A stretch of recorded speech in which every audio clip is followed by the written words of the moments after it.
Jadi selamat datang ke Indonesia Arena untuk satu lagi pertemuan sejarah membabitkan Indonesia dan juga 5 samurai yang mahu mencipta sekali lagi kejuaraan di pentas Asia ini. Pertemuan kali keempat dan kebangkitan skuad futsal Indonesia, dan ruang di situ dibuka hantaran lebih kepada mencari Takahiro Motoishi yang pasal reset kembali yang bermula semula.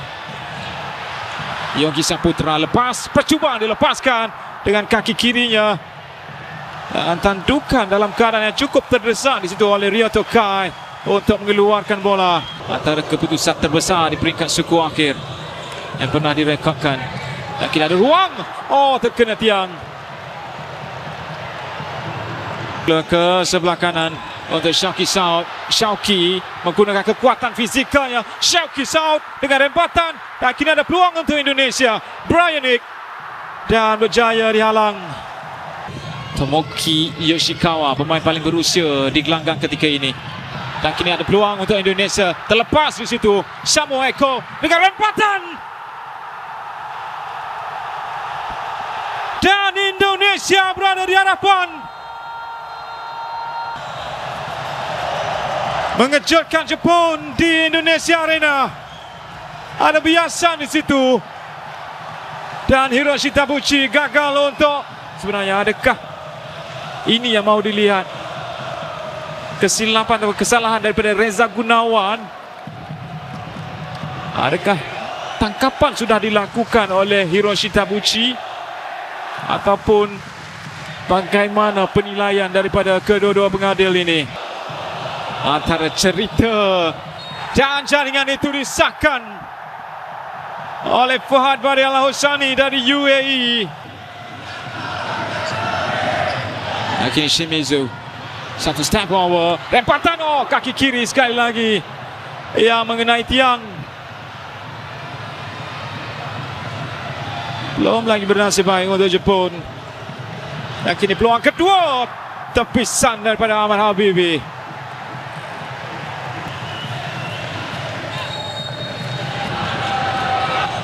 Motoishi untuk Yamanaka, satu setup yang baik. Dan kini peluang untuk Indonesia melakukan serangan balas, menukar kelajuan di situ daripada Shauki Saud, namun tidak cukup untuk mengejar bola tersebut. Sampai dan kini usaha daripada Uchida, ia dihalang oleh Habibi.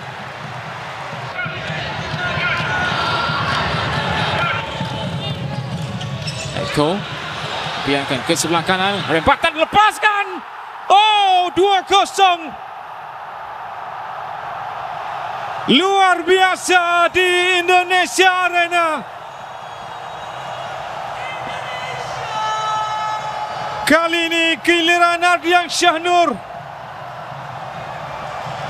untuk mencipta sensasinya di separuh akhir ini. Tukaran hantaran bawa masuk Kazuya Shimizu, satu gerakan yang baik dan tenang saja Habibi. Bryanik untuk Adrian Shah, lepas hantaran tersebut, ruang yang dicari Shauki Saud. Hiroshi Tabuchi sempat untuk menumbuk keluar bola tersebut selepas hantaran yang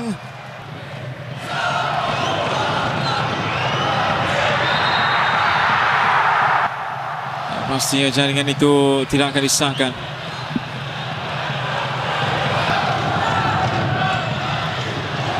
Pas hantarannya dilakukan, peluang untuk Jepun, ada hadangan, dan itu pastinya memberikan sepakan percuma selepas Shunta Uchida dijatuhkan. Dan itu pasti merumitkan. Shot pace down, mengenai palang sekali lagi. Belum lagi.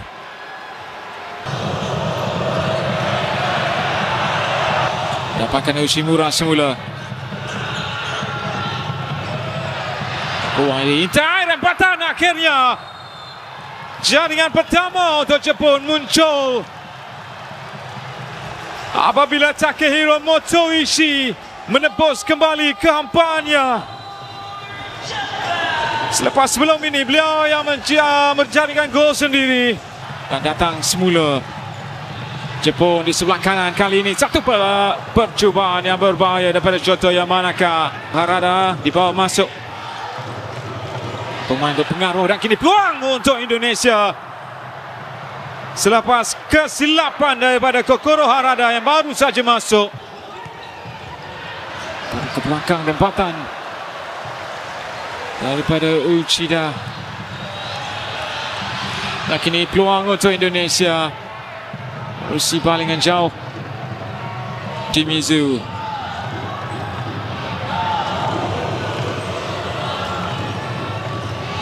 Bijak sentuhan-sentuhan yang dilakukan. Shimizu melakukan pusingan. No, masuk juga akhirnya.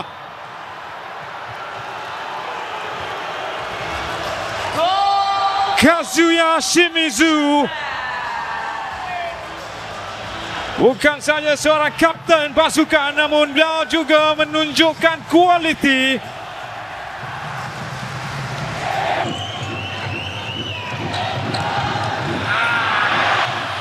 Samoeko bicara, kini peluang untuk Indonesia.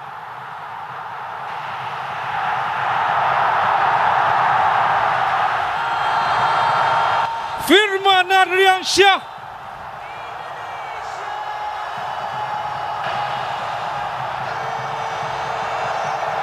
Kali ini barulah benar-benar luar biasa.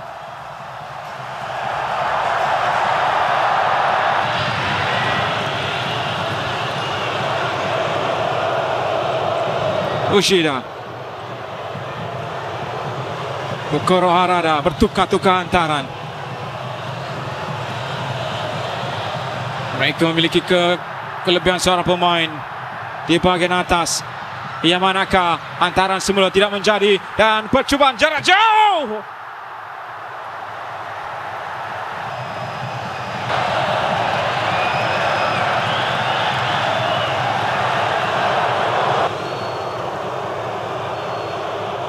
Harada, Uchida semula, rempatan daripada Uchida. Dawan terkena tangan. Oh, ini situasi menarik kerana Iqbal Rahmatullah seperti mengeluarkan sedikit tangannya itu.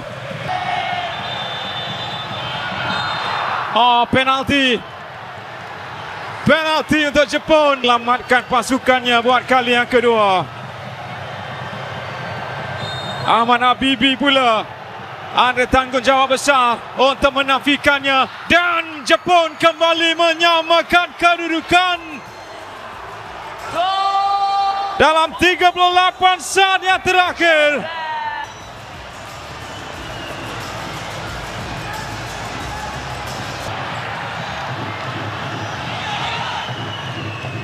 Prayonik dengan rempatan, percubaan susulan dari Firman Ardiansyah.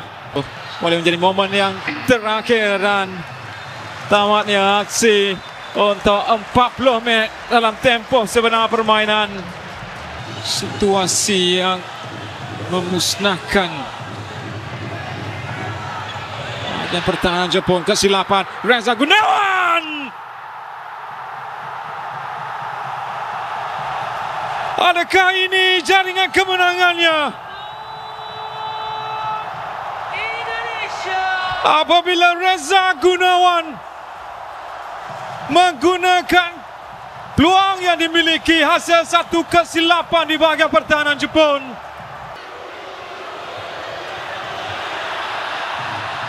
Uchida, rampasan dapat dilakukan dan peluang itu disudahkan.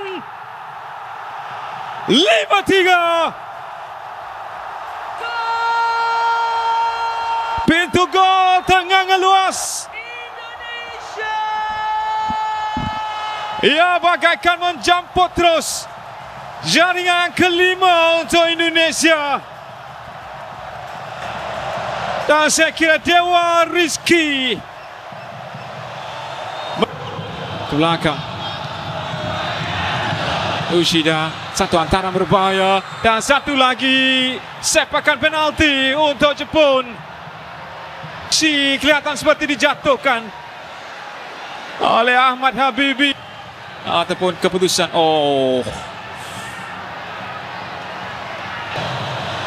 yang akan mengambil sepakan ini dari Kazuya Shimizu.